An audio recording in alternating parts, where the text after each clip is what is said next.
1 मे या दिवशी आता थांबायचं नाही हा मूवी रिलीज झाला आणि आज 13 मे आहे.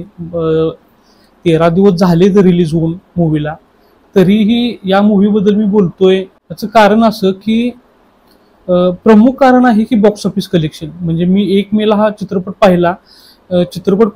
पाहिल्यानंतर मला असं वाटलं की या मूवीची बॉक्स ऑफिस कलेक्शन मिनिमम 30 ते 35 CR पर्यंत गेले पाहिजेत. परंतु त्यानंतर 12 दिवस जेव्हा मी याचे मूवी कलेक्शन ऑनलाईन चेक करत होतो तेव्हा मी अगदीच म्हणजे डिसअपॉइंट झालो की या मूवीला ज्या पद्धतीने रिस्पॉन्स भेटायला पाहिजे होता, जितकं बॉक्स ऑफिस कलेक्शन व्हायला हवं होतं तेवढं नाही झालं. म्हणजे आता 12 दिवसाचे कलेक्शन जर तुम्ही पाहिले 3,52,00,000 इतकं बॉक्स ऑफिस कलेक्शन फक्त झालंय. मी असा विचार केला की भले 12 दिवस 13 दिवस झाले तरी पण ही मूवी अशी आहे की या मूवीबद्दल बोललं पाहिजे. मूवीबद्दल सांगायचं झालं, पहिली गोष्ट म्हणजे आता थांबायचं नाही ही मूवी एखादा काही तर प्रोजेक्ट करूया किंवा थोडक्यात सांगायचं झालं तर प्रोड्युसरला लुटूया ह्या उद्देशानं बनवलेली नाही. म्हणजे खरंच या जो विषय आहे मूवीचा तो विषय मेकरना अगदी आत्मीयतेने मांडायचा होता आणि त्याच्यासाठी लागणारी प्रत्येक गोष्ट करायला ते तयार होते. कारण मी इतर जेव्हा मराठी मूवी बघतो आणि एकदमच डिसअपॉइंट होतो मी की काय म्हणजे एकदमच बेसिक चुका केलेल्या असतात. तो मूवी तुम्हाला रिलेट होत नाही. म्हणजे अशा काही मूवीज आहेत की तुम्हाला फुकट जरी दाखवल्या तरी तुम्ही नाही पाहणार. काही चांगल्या मूवी बनवल्या जातात, तर त्या काही चांगल्या मूवी त्यापैकी एक आहे आता थांबायचं नाही.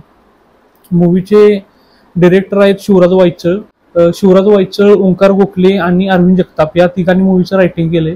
स्क्रीन प्ले अतिशय छान आहे. 2 तास 20 मिनिटाची समथिंग काही तर मूवी आहे, पण तुम्हाला 1 मिनिट सुद्धा तुमचं मन इकडे तिकडे विचलित होत नाही. मोबाईल काढावा काहीतरी पाहावं असं वाटत नाही. पहिल्या सीन मधलं जे ट्रान्झॅक्शन आहे, स्पॉइलर देत नाही, परंतु जे पहिल्या सीन मध्ये जे मूवीचं नाव येतं आणि ते जे ट्रान्झॅक्शन आहे ते फक्त एडिटिंग टेबलवर बसून करण्याची गोष्ट नव्हती. ती डेफिनेटली स्क्रीन प्ले मध्ये लिहिली असावी. म्हणजेच मूवीचं रायटिंग छान आहे. मूवीमध्ये भरत जाधव, सिद्धार्थ जाधव, आशुतोष गोवारीकर, ओम भूतकर, प्रवीण डाळिंबकर असे खूप सारे ऍक्टर आहेत आणि त्या सगळ्यांनी चांगली ऍक्टिंग केली. सगळ्यांनी त्यांच्या वाटेला आलेला रोल, त्यांच्या वाटेला आलेला स्क्रीन टाइम अतिशय चांगल्या प्रकारे निभवलाय. आणि जेव्हा अशी मूवी असते जिथे एक प्रोटॅगनिस्ट पूर्ण मूवी ओढून नेतो किंवा एका प्रोटॅगनिस्टच्या अवतीभोवती सगळी मूवी फिरत आहे, अशा वेळी वेगळी कंडिशन असते म्हणजे ऑडियन्सचे अटेन्शन ओढून धरण्यासाठी. आणि आता थांबायचं नाही ही मूवी अशी आहे की तुम्हाला सिंगल प्रोटॅगनिस्ट दिसणार नाही मूवीत. म्हणजे मल्टिपल प्रोटॅगनिस्ट आहेत, भरत जाधव, सिद्धार्थ जाधव, आणखीन इतर कलाकार, आणि ते सगळे मिळून एक थॉट सांगायचा प्रयत्न करत आहेत. मग अशा केसमध्ये असं होतं की मूवी भरकटण्याचे चान्सेस असतात, परंतु मेकर्सने ते होऊन दिलेलं नाही. दुसरी गोष्ट, मूवीचं प्रोडक्शन व्हॅल्यू अतिशय चांगला आहे. आर्ट डिझाईन अतिशय चांगला आहे. तुम्हाला मुंबईतली चाळच वाटणार. ती कुठं तर काही तर सेट आहे, हे आहे, ते नाही वाटणार. त्या प्रत्येक कॅरेक्टरचं घर म्हणजे महानगरपालिकेतल्या 4थी श्रेणीत काम करणाऱ्या एखाद्या कामगाराचं घर कसं असेल ते तसंच दाखवले. म्हणजे त्याला सेट आणि त्याच्यात मग काहीतरी जुळवाजुळव करा, ऍडजस्टमेंट असं काही केलेलं नाही. आणखीन महत्वाची गोष्ट म्हणजे मूवीत ऑब्व्हियसली रात्र शाळा वगैरे हा विषय असल्यामुळे रात्रीचे भरपूर सीन आहेत. रात्र शाळेतले सीन आहेत, कॅरेक्टरच्या घरातले सीन आहेत, रस्त्यावरचे सीन आहेत, म्हणजे आउटडोर सीन आहेत. सगळ्यांमध्ये अतिशय महत्वाचं असते लाईट.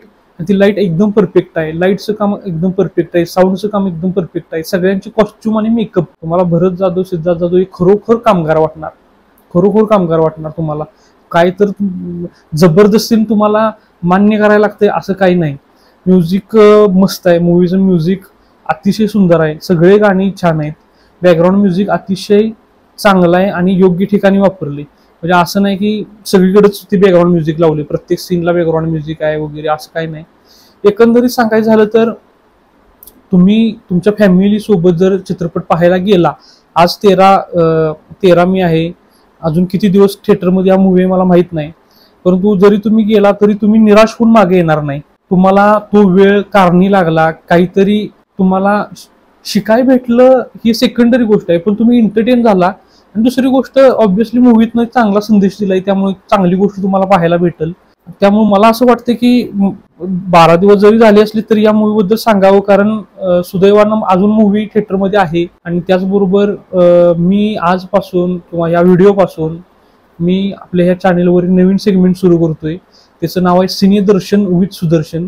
या सेगमेंटमध्ये मी तुम्हाला नवीन नवीन मूवीबद्दल सांगेन, मूवीचा रिव्ह्यू देईन आणि मूवी रेकमेंडेशन असणार आहे. वर्ल्ड सिनेमाबद्दलच्या गोष्टी, त्याबद्दलच्या चर्चा असतील. एखादा मूवी खरोखर थिएटरमध्ये जाऊन पाहण्यासारखा आहे की नाही हे तुम्हाला समजेल. आणि त्यासाठीच तुम्हाला या चॅनेलला सबस्क्राईब करावं लागेल. अर्थातच ते मोफत आहे.